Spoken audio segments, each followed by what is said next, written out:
हे welcome guys, बहुत बहुत करता हूँ स्वागत आपको अपने चैनल पर आने के लिए। और गाइज ये बता दूँ आप लोगों ने बहुत सारे सुबह वाले वीडियो में कमेंट किया था कि सर न्यू एजुकेशन पॉलिसी के ऊपर वीडियो बना के दीजिए।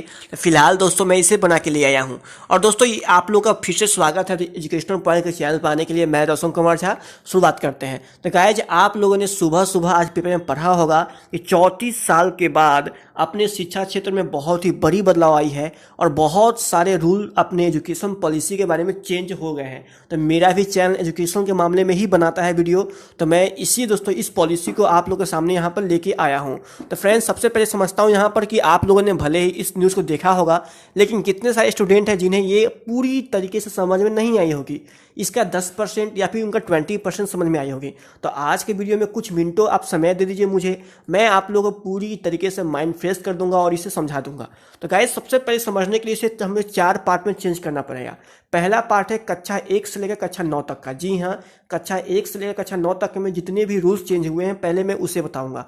तो जो सेकेंड पार्ट है इसका कक्षा 9 से लेकर कक्षा 12 तक का। जी हाँ, कक्षा 9 से लेकर कक्षा 12 तक जितने भी रूल्स चेंज हुए हैं मैं उसे बताऊंगा। और लास्ट ऑफ लास्ट दोस्तों यहाँ पर 2 पार्ट और बचते हैं। वो तो पहला पार्ट है यूजी कोर्स वालों का, ठीक है, अंडर ग्रेजुएट जिसे बोलते हैं स्नातक वालों के लिए, उसमें कुछ रूल्स चेंज हुए हैं। और लास्ट ऑफ लास्ट दोस्तों एक रूल और चेंज हुए हैं पीजी कोर्स वालों का। तो मैं आपको इन सभी का पार्ट बाय पार्ट करके बताऊंगा। तो यहाँ पर नंबर 1 पार्ट आपका निकल के आ जाती है कक्षा 1 से लेकर कक्षा 9 तक का। तो पहले मैं शुरुआत करता हूँ यहाँ पर कक्षा 1 से। तो गाइज यहाँ पर समझिएगा, पहली बात यहाँ पर देख लीजिएगा कि न्यू एजुकेशन पॉलिसी 2020 की खास बात यहाँ पर ये है। तो यहाँ पर कक्षा 1 से लेकर कक्षा 5 तक के जो भी बच्चे होंगे उन लोगों को पढ़ाई के लिए अब इस न्यू एजुकेशन पॉलिसी के तहत में अपना मातृभाषा मतलब अपना मदर टंग या स्थानीय भाषा के जरिए उनकी पढ़ाई होगी। जी हाँ, अब आप लोग के ऊपर में कोई भी प्रेशर नहीं होगी कि आप लोग को हिंदी पढ़नी है तो पढ़नी है और इंग्लिश पढ़नी है तो पढ़नी है। ऐसा कोई इंपॉर्टेंट नहीं है। कक्षा 1 से लेकर 5वीं तक का। 5वीं के बाद दोस्तों आप लोग को मौका मिलेगा पढ़ाई करने का, लेकिन गाइज अब 5वीं तक के बच्चों को कोई प्रेशर नहीं दी जाएगी। तो ये बहुत ही बड़ी बदलाव है। आप देखिए यहाँ पर कुछ लोग समझेंगे मातृभाषा का मतलब होता है अपने भारत देश का जो है राष्ट्रीय भाषा वह हिंदी है। जी नहीं, इसका मतलब ये हुआ कि जैसे कोई स्टूडेंट है, ठीक है, कोई बच्चा है और वो महाराष्ट्र में रह रहा है तो वो मराठी बोलेगा, कोई रह रहा है तमिलनाडु में तमिल बोलेगा, या कोई मलयालम बोलेगा, कोई हिंदी बोलेगा, कोई भोजपुरी बोलेगा। तो गाइज आप लोग को पूरी तरीके से आप लोग साथ न्याय होगी और आप लोग जहाँ के हो उसी क्षेत्र के 5वीं तक के बच्चों को पढ़ा सकते हो उसी स्थानीय भाषा में। इस पर दोस्तों कोई रोक नहीं है। तो ये बहुत ही अच्छी बात है। दोस्तों यहाँ पर एक बहुत ही बड़ी अपडेट का ये 6ठी कक्षा वालों की है। जी दोस्तों, आप लोग जब 5वीं कक्षा पार कर जाओगे तब आप 6ठी में पहुँचोगे। तो 6ठी के बाद दोस्तों आप लोग को वोकेशनल एजुकेशन लेना बहुत ही इंपॉर्टेंट हो जाएगा। अब कितने सारे स्टूडेंट यहाँ पर समझते नहीं कि क्या होता है वोकेशनल एजुकेशन। जैसे आप लोग को याद है कि आप लोग 6ठी क्लास के बाद में आप लोग थोड़ा बहुत कंप्यूटर पढ़ते होंगे, ठीक है, कंप्यूटर की आप लोग किताब आपको मिलती होगी 6ठी क्लास के बाद में, उससे पहले भी मिलता है, लेकिन मेन तौर पर 6ठी क्लास के बाद ही शुरुआत होती है कंप्यूटर की पढ़ाई। तो गाइज बिल्कुल तरह यहाँ पर ये है कि अब चाहे तो आप अपना एक्स्ट्रा एक्टिविटी जैसे किसी को है आपको बिजनेस में इंटरेस्ट, किसी को है वोकेशनल कोर्स में, किसी को है इंजीनियर में इंटरेस्ट, और फिर किसी को दोस्तों कोई और कामों में है, तो आप अपने रुचि के अनुसार में बस आप लोग को लेना कंपलसरी है। आप लोग को एक सब्जेक्ट अपनी ले लेनी है वोकेशनल के रूप में, जो कि आप लोगों को शुरू से लेकर लास्ट तक सीखनी पड़ेगी। तो ये बहुत ही इंपॉर्टेंट बात है, ठीक है। तो अब चलते हैं नेक्स्ट अपडेट तक। दोस्तों यहाँ पर नेक्स्ट अपडेट बहुत ही यहाँ पर डेंजर अपडेट यहाँ पर ये है गाइज कि यूनिवर्सिटी और उच्च शिक्षण में अब एडमिशन के लिए आप लोगों को कॉमन एंट्रेंस एग्जाम देना पड़ेगा। जी हाँ, ये अपडेट निकल के आ रही है, तो समझिएगा दोस्तों। जैसे कहने का था कोई भी स्टूडेंट अब पहले यूनिवर्सिटी में मेरिट बेस्ड एडमिशन लेता था, लेकिन अब गाइज यहाँ पर न्यू एजुकेशन पॉलिसी के तहत में आप लोग को हर कोर्स के लिए एंट्रेंस एग्जाम देना पड़ेगा और उसके आधार पर दोस्तों आप लोग को यूनिवर्सिटी मिलेगी। अब दोस्तों धीरे धीरे मेरिट बेस्ड सिस्टम खत्म करने जा रही है, ठीक है दोस्तों। तो यहाँ पर ये बहुत ही बड़ी अपडेट आई है दोस्तों। अब बात करते हैं कक्षा 1 से लेकर कक्षा 9 तक में जो अगली अपडेट आई है बहुत ही इंपॉर्टेंट, वहाँ देख लीजिए। तो गाइज यहाँ पर क्या है कि अब जो बच्चे होंगे वो बच्चों को यहाँ पर 3 से 4 भागों में बांटा जाएगा। जैसे कहने का अर्थ है पहला स्टेज है आप लोगों को फाउंडेशन स्टेज।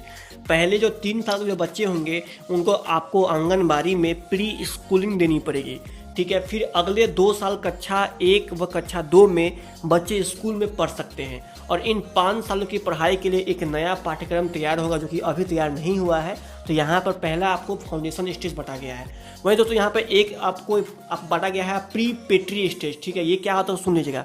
जब बच्चा यहाँ पर कक्षा 3 तक पढ़ लेगा तो कक्षा 3 से आगे 3 से लेकर 5 तक की पढ़ाई होगी आप लोग को इस चरण में। इसके दौरान बच्चा को सिखाया जाएगा कि नए नए प्रयोग करना, विज्ञान, गणित, कला आदि की पढ़ाई कराई जाएगी और 8 से लेकर 11 साल तक की उम्र के बच्चों को इस कवर किया जाएगा, ठीक है दोस्तों। अब यहाँ पे एक स्टेज और है।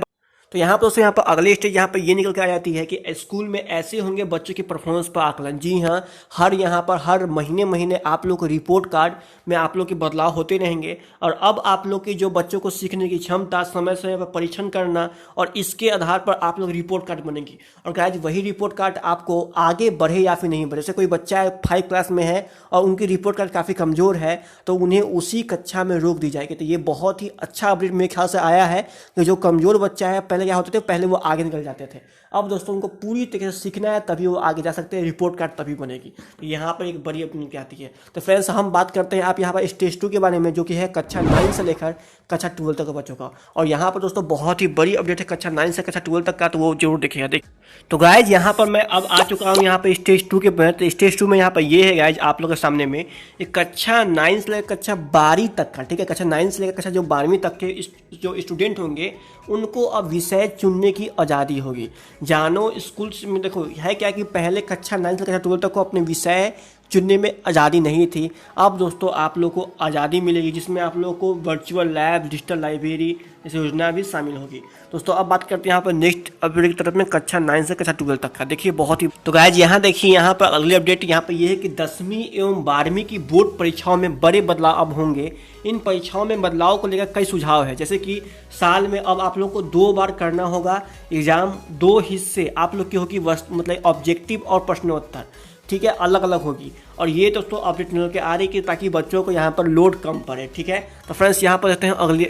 तो गाइज यहाँ पर अगली बहुत ही बड़ी अपडेट यहाँ पर ये निकल के आ रही है कि अब आप लोग का 10+2 जो पहले होता था वो गाइज आप लोग का ये खत्म कर दिया गया है। जी हाँ, अब आप लोग को 10+2 का फॉर्मेट खत्म है। अब क्या है गाइज, अब आप लोग को 5+3+3+4 का नया फॉर्मेट आ गया है। अब गाइज ये क्या है सुनिएगा। देखिए यहाँ पे ये क्या है, 10+2 को हटाकर ये 5+3+3+4 जो लाया गया है फॉर्मेट, इसमें ढाला गया है। इसका मतलब यह है कि अब स्कूल के पहले जो 5 साल है वो प्री प्राइमरी स्कूल के 3 साल और कक्षा 1 और कक्षा 2 के सभी फाउंडेशन स्टेज में शामिल होंगे। ऐसे कहने का अर्थ ये है कि जैसे कि कोई बच्चा स्टूडेंट है, ठीक है, और वो गाइज यहाँ पर पढ़ाई करता था, स्कूल के जो 5 साल है वो भी, उसका स्कूल के जो अगला 5 कक्षा का जो अगला आता है क्लास 8 तक, ठीक है, वो भी, उसके बाद अगली स्टेज, उसके बाद अगली स्टेज, ये सबको जोड़ कर ही 10+2 का सीधे नंबर दे दिया जाएगा। अब आपको 10+2 का एग्जाम बोर्ड का कोई भी झंझट नहीं रह जाएगा, ठीक है। तो फ्रेंड्स यहाँ देखिए मैं और समझा देता हूँ कि फिर अगले 3 साल को कक्षा 3 से लेकर 5 तक की तैयारी के चरण में विभाजित किया जाएगा। इसके बाद में 3 साल मध्य चरण जैसे कक्षा 6 से 8 और फिर माध्यमिक अवस्था के 4 वर्ष कक्षा 9 से 12। फिर उसके अलावा गाइज स्कूल में कला, वाणिज्य, विज्ञान स्ट्रीम को कोई कठोर पालन नहीं होगा। छात्र अब जो भी पाठ्यक्रम चाहे वो ले सकते हैं। तो गाइज मैं फिर समझा देता हूँ, कितने सारे स्टूडेंट को समझ नहीं आया होगा तो मैं बता देता हूँ। देखिए यहाँ पे क्या है कि पहले जो आप लोग की 10+2 जो एग्जाम होती थी वो गाइज खत्म कर अब आप लोग को 5+3+3+4 कर दिया गया है। मतलब कि अब आप जो बच्चा जो स्टूडेंट आप क्लास 1 में थे, क्लास 1 से लेकर क्लास अब 12 तक जितने भी आपकी परफॉर्मेंस रिपोर्ट होगी, जितने भी होगी परफॉर्मेंस रिपोर्ट, उसके बाद आप लोग की यहाँ पर आप लोग रिजल्ट निकलेगी।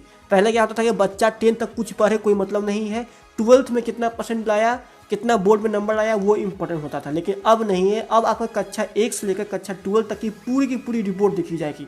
दोस्तों ये एजुकेशन सिस्टम जो आप बोल रहे हैं, ये एजुकेशन सिस्टम जो है फॉरेन में होता था, ठीक है, अमेरिका, बड़े बड़े देश, ऑस्ट्रेलिया, ये सब देश अभी ये सब चीज़ कर की हुई है, ठीक है, मैं बताया। तो दोस्तों ये जो एजुकेशन सिस्टम है वो सिर्फ अपने यहाँ नहीं, ठीक है, ये पहले ही दोस्तों बहुत बड़े बड़े फॉरेन कंट्री में आ चुके हैं, जहाँ पर क्या होता था कि बच्चों को यहाँ पर 10-12 की प्रेशर नहीं होती है। जो स्टूडेंट जो कोई भी स्टूडेंट है वो क्लास 1 से लेकर क्लास 12 तक में कितना परफॉर्मेंस बनाया, कितना रिपोर्ट बनाया, उन सभी के आधार पर उन रिजल्ट निकलती थी। और वही सिस्टम धीरे धीरे दोस्तों अपने भारत में आ गई है, जो कि काफ़ी दोस्तों अच्छी बात है कि अब स्टूडेंट को शुरू से ही मेहनत करनी पड़ेगी। दोस्तों अब चलते हैं यहाँ पर नेक्स्ट अपडेट की तरफ में। वो नेक्स्ट अपडेट है ग्रेजुएशन वालों के लिए, ठीक है, देख लीजिए क्या है अपडेट। तो गाइज यहाँ पे एक बहुत ही बड़ी अपडेट है आपको, जो भी छात्र करते हैं इंजीनियरिंग कर रहे हैं उनके लिए क्या है न्यू पॉलिसी के तहत में कि अगर आज की व्यवस्था के में अगर कोई 4 साल का करता है इंजीनियरिंग पढ़ाई करता है, ठीक है, पढ़ने में या फिर 6 सेमेस्टर पढ़ने के बाद, 4 साल या फिर 6 सेमेस्टर पढ़ने के बाद किसी भी कारणवश आगे नहीं पढ़ पाता या फिर कोई मतलब गरीबी या फिर मतलब एग्जाम छूट गया, कोई बीमार पड़ गया, तो इस हालात में कोई उपाय नहीं होता था पहले। लेकिन अब जो है मल्टीपल एंट्री और एग्जिट सिस्टम में 1 से 2 साल बाद आप लोग को सर्टिफिकेट या फिर 2 साल के बाद डिप्लोमा या फिर 3 से 4 साल के बाद डिग्री मिल जाएगी। पहले क्या होता दोस्तों कि अगर आपका बीच में पढ़ाई छूट गया तो फिर से आपको शुरुआत करनी पड़ती थी, लेकिन गाइज अब नहीं। ऐसे करने का था आप लोग पार्ट टू या फिर पार्ट 3 या फिर पार्ट 4 के अंदर में किसी भी एक में अटक गए गाइज, तो आपको यहाँ पर गैप हो गया 2 से 3 साल के बाद, तो अगर आपका यहाँ पर 1-2 साल अगर गैप हुआ गाइज, सुन लीजिएगा फटाफट, अगर आपका 2 साल के बाद पढ़ाई करते हो, पढ़ लिया, ठीक है, बाकी सब छोड़ देता, आप लोग को डिप्लोमा मिल जाएगी, ठीक है, डिप्लोमा सब मिल जाएगी।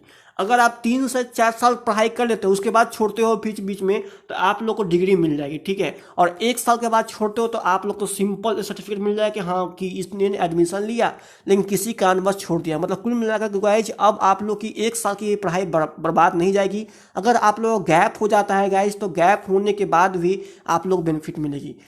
मैं थोड़ा यहाँ पर डिटेल से और समझाता हूँ। जैसे कोई स्टूडेंट है, ठीक है, पार्ट 1 में एडमिशन लिया और दोस्तों पार्ट 2 एग्जाम नहीं दे पाया, उसमें वो 2 साल गैप कर दिया था गाइज, जो पार्ट 1 जो एग्जाम दिया उससे सर्टिफिकेट मिल जाएगी, ठीक है, जहाँ कि आपने इस कोर्स के लिए इतना साल पढ़ा, उस सर्टिफिकेट मिल जाएगी। लेकिन गाइज अगर वो पार्ट 1 पार्ट 2 दोनों पढ़ लेता है तो उसे डिप्लोमा मिल जाएगी। अगर गाइज वो पार्ट 1 पार्ट 2 पार्ट 3 तीनों पढ़ लेता है तो वो उसको आप सर्टिफिकेट मिल जाएगी। तो दोस्तों कुल मिलाकर अब आपको हर हाथ में घी ही शक्कर है, आपको एक तरफ से नहीं दोनों तरफ से फायदा ही होगा। दोस्तों अब चलते हैं यहाँ पर नेक्स्ट अपडेट है पीजी वालों के लिए। तो सुनिए पीजी में क्या है, सुन लीजिएगा दोस्तों। अब क्या है कि पहले क्या होता था कि पहले बहुत सारे संस्था होते थे और वो संस्था अलग अलग मतलब घुमा फिरा के वही एग्जाम वही पढ़ाई कर कर बच्चे को माइंड डाइवर्ट करते थे।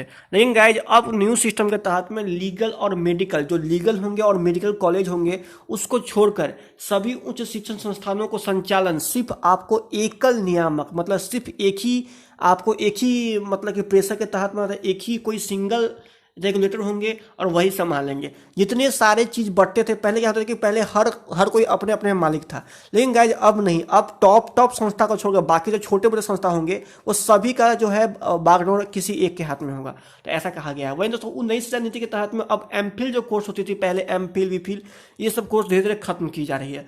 तो यही थी आपको पीजी की आपको लेटेस्ट अपडेट दोस्तों, क्योंकि मैंने आप लोगों को घुमा कर हर एक बात बता दी, क्योंकि फ्रेंड्स आप लोगों को समझ भी आई होगी। तो फ्रेंड्स ये थी न्यू एजुकेशन पॉलिसी जिसमें आप लोगों को मैं बता दिया। और इस एजुकेशन पॉलिसी में ज़्यादातर जो आई है सिस्टम वो बच्चों को लेकर ही आई है, जो बड़े हैं उनके लिए काफ़ी कम सिस्टम आई है। तो अगर न्यू एजुकेशन पॉलिसी के तहत कुछ भी आगे अपडेट आती है तो मैं आप लोगों को जरूर दूंगा। और मैं फिर से बोलूँगा कि गाइज ये कोई नया चीज़ नहीं है, ये ऑलरेडी फॉरेन में जो होते थे, फॉरेन में ऑलरेडी होते थे, वही फॉरेन का रूल्स धीरे धीरे अपने भारत में भी आ रहा है पढ़ाई को लेकर, ताकि बच्चा प्रेशर में ज़्यादा ना रहे।